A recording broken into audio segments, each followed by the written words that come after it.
Hello students, सब लोग कैसे हो। उम्मीद कर रहा हूँ कि सब लोग ठीक होंगे। और आज हम एक और नया चैलेंजिंग क्वेश्चन लेकर आपके सामने हाजिर हैं। क्वेश्चन ये कह रहा है कि जो कलर ग्रीन पार्ट है उसका हमें एरिया फाइंड आउट करना है। इस पार्ट का एरिया फाइंड आउट करना। और जो डेटा दिया हुआ है हमें A B and D F, ये दो डायमीटर है बड़े वाले सर्कल के। और जो छोटे वाला सर्कल दे रखा है, इनर जो सर्कल है, इसका डायमीटर हम ले लेंगे, एक ए सी है और दूसरा हम ले लेंगे पी क्यू, वो इसका डायमीटर है। क्वेश्चन ये कह रहा है, और साथ में डी ई का डिस्टेंस है वो 10 दिया हुआ है, जी एफ आपके पास में 10 दिया हुआ है, सी बी का जो डिस्टेंस है वो 18 दिया हुआ है। And we should have to find the area of this green region. हमें इस ग्रीन रीजन का एरिया निकालना है। तो करते हैं ट्राई, कैसे किया जाएगा देख लेते हैं इस वीडियोज़ में। कि ग्रीन रीजन का अगर एरिया में निकालने की कोशिश करूं तो सबसे पहले मुझे इस लार्जर सर्कल का रेडियस पता होना चाहिए और स्मॉलर सर्कल का रेडियस पता होना चाहिए। तो let radius of larger circle, radius of larger circle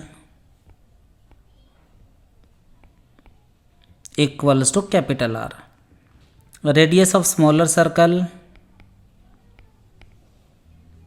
small R ले लेंगे। लेट जो बड़ा सर्कल आ रहा है इसका पॉइंट, डायमीटर्स का पॉइंट ऑफ इंटरसेक्शन हमने ले लिया ओ, और जो छोटे वाला सर्कल है उसका सेंटर हम ले लेते हैं। ये बड़े सर्कल का सेंटर है और ये वाला जो सेंटर है वो छोटे वाले सर्कल का। लेट इस सेंटर को हमने ले लिया आर। अब एक काम करते हैं, बड़े सर्कल का रेडियस कैपिटल आर है और स्मॉल सर्कल का रेडियस कितना है, स्मॉल आर है। तो इन दोनों सर्कल्स के सेंटर के जो बीच का डिस्टेंस होगा, ये बड़ा रेडियस माइनस में smaller radius, so that will be equals to capital R minus में स्मॉल आर। क्लियर होगी बात। इसके बाद ये जो कंप्लीट डिस्टेंस है वो अपने पास कितना आएगा वो देख लेते हैं। Now A B complete distance आ गया विच इज इक्वल्स टू, ये आ रहा है अपने पास में 2r आ गया, प्लस कितना आएगा 18 आ जाएगा। बट ए बी है क्या, बड़े सर्कल का डायमीटर आ रहा है। So 2r is equals to 2r plus 18 और capital R equals to R plus में 9। ये हमारे पास एक रिलेशन आ गया कैपिटल आर और स्मॉल आर के बीच में। हमारा मेन टास्क आपको ये याद रखना कि कैपिटल आर निकालना और एक स्मॉल आर की वैल्यू हमें निकालनी है। क्लियर। अब एक काम करते हैं, इस आर को मैं ई पॉइंट के साथ ज्वाइन कर लेता हूँ। आर को ई पॉइंट के साथ हमने ज्वाइन कर लिया और ये आ गया आपके पास right angle triangle. Now in right angle triangle, right angle triangle R O E, R E हमारे पास में छोटे वाले सर्कल का रेडियस है और ये आ रहा है आपके पास में स्मॉल आर के इक्वल आ रहा है। इक्वल्स टू क्या होगा, आर ओ। आर ओ आएगा आपका दोनों सर्कल के सेंटर के बीच का डिस्टेंस और वो आएगा आपके पास capital R minus small R के equal. So capital R minus small R is equals to 9 आ गया। तो आर ओ की वैल्यू आ रही है अपने पास 9 का स्क्वायर हो गया, प्लस ओ ई। ओ ई निकालने का मतलब ये हुआ कि अपने पास ओ डी का वैल्यू कितना है, कैपिटल आर है, इसमें से 10 कम कर देंगे तो ये आ गया। तो ये आ गया अपने पास आर माइनस 10 का whole square. Now R square is equals to 9 का स्क्वायर हो गया 81। आर माइनस 10 की वैल्यू कितनी आएगी, या आर किस का हम वैल्यू सब्सटीट्यूट कर देंगे, कैपिटल आर किस गया आर प्लस 9।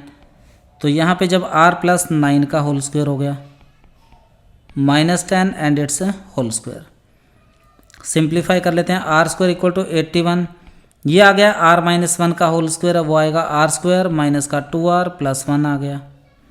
आर स्क्वायर से आर स्क्वायर कैंसिल हो गया, 2r is equal to 82 and r is equals to आ गया 41। r का वैल्यू 41 आ रहा है। ठीक, अब इसके बाद हम क्या करेंगे, जब r मेरे पास में स्मॉल r आ गया 41, तो कैपिटल R का वैल्यू कितना आया, कैपिटल R इक्वल्स टू आ गया 41 plus 9 which is equals to 50। Now अब हमें निकालना है area of shaded part. Now area of shaded region बड़े वाले सर्कल में से छोटे वाले सर्कल का एरिया माइनस कर देंगे। पाई आर स्क्वायर माइनस में pi R square, pi comma ले लिया, यहाँ फैक्टराइज कर दिया करो R plus R into R minus R. Pi R plus R कितना होगा, कैपिटल आर आ रहा है 50, स्मॉल आर आ रहा है 41, 50 माइनस 41, सो पाई इंटू ये आ गया आपका 91 और इंटू कितना आ गया 9। सो फाइनल आंसर हमारे पास मिला 9 इंटू 819 पाई यूनिट स्क्वायर और स्क्वायर यूनिट्स। तो इस तरीके से हमें इन जो शेडेड जो पार्ट है इसका एरिया हमें फाइंड आउट करना था। एक बार फिर सुनते हैं बेटा। बेसिकली अप्रोच क्या थी, ये गैप दे रखा है, ये वाला गैप दिया हुआ है और ये वाला गैप आपको दिया हुआ है। हमें बड़े सर्कल का रेडियस निकालना, स्मॉलर सर्कल का रेडियस निकालना बाय यूजिंग ज्योमेट्री। ज्योमेट्री से हमने क्या किया, कैपिटल आर और स्मॉल आर का वैल्यू कैलकुलेट किया और उसके बाद इस आउटर सर्कल में से इनर सर्कल का एरिया सब्ट्रैक्ट करेंगे तो आपको क्या मिलेगा, ग्रीन शेडेड पार्ट का एरिया मिल जाएगा। क्लियर। तो इस तरीके से हम एरिया निकालने में कामयाब हो गए। So thank you, thanks for watching.